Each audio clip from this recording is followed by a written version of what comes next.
তো এই দাদাকে আমাদের পাঁচপোতা অধিবাসী বৃন্দ থেকে অনেক অনেক ধন্যবাদ। এরকম কাজ চালিয়ে যাক।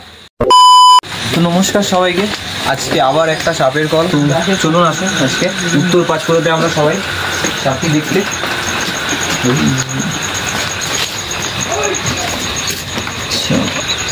সাপটি ইন্ডিয়ান স্পেকটিক্যাল কোবরা আছে। মুরগি খেতে ঢুকেছিল, একটা মুরগি মেরেও ফেলেছে। মুরগিটা দেখো একটা মুরগি মেরেও ফেলেছে। তো বলছি জায়গা নেই, ওই দিকে কি করে যায় ভালো করে যেতে হবে না, কোনো জায়গায় চারিদিকে বেরোনো জায়গা নেই। আরে বস্তা বস্তা কিছু নেই, তিরপলটা রেখে দিই। নড়াচ্ছে, উপরে উঠছে পুরো উপরে উঠছে। আমাদেরকে আছে চার্জ দেওয়া হলো না, চার্জ দিবে টাকা দিন টাকা আত্মীয় করে পাচ্ছিস না, চার্জ বলা কখন মুরগিগুলো ছবল না না মুরগিগুলো মারা না। অনেক বড় মুরগি ধর, না মুরগি ধরতে হবে না, লেজ ধরে নিয়েছে, চাপ নেই। আওয়াজ দিস ভালো করে ভিডিওটা লুজ কর।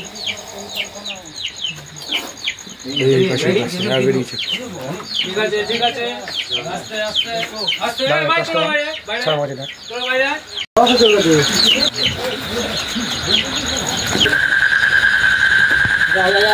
ভালো জায়গায় ছেড়ে দেবে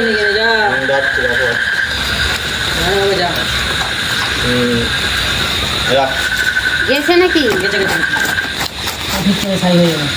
হ্যাঁ একদম বাস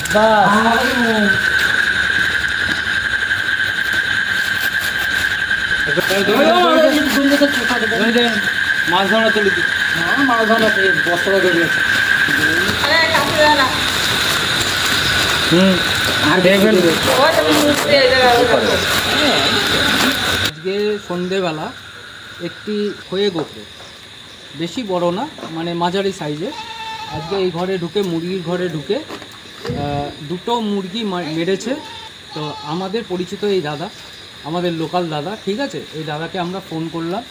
দাদা সঙ্গে সঙ্গে তার সব কিছু নিয়ে এসে সাপটাকে উদ্ধার করলো এবং সঠিক জায়গায় ভালো মতন সাপটাকে ছেড়ে দেবে। এবং ঘটনা হচ্ছে এই সমস্ত দাদাদের জন্য আজকে বন্যপ্রেম বাড়ছে, ঠিক আছে। অনেকেই হয়তো সাপটাকে মেরে দিত, কিন্তু এই দাদা উদ্ধার করে নিয়ে গেল, তাকে আবার যথাসাধ্য স্থানে ছেড়ে দেবে। তো এই দাদাকে আমাদের পাঁচপোতা অধিবাসী বৃন্দ থেকে অনেক অনেক ধন্যবাদ।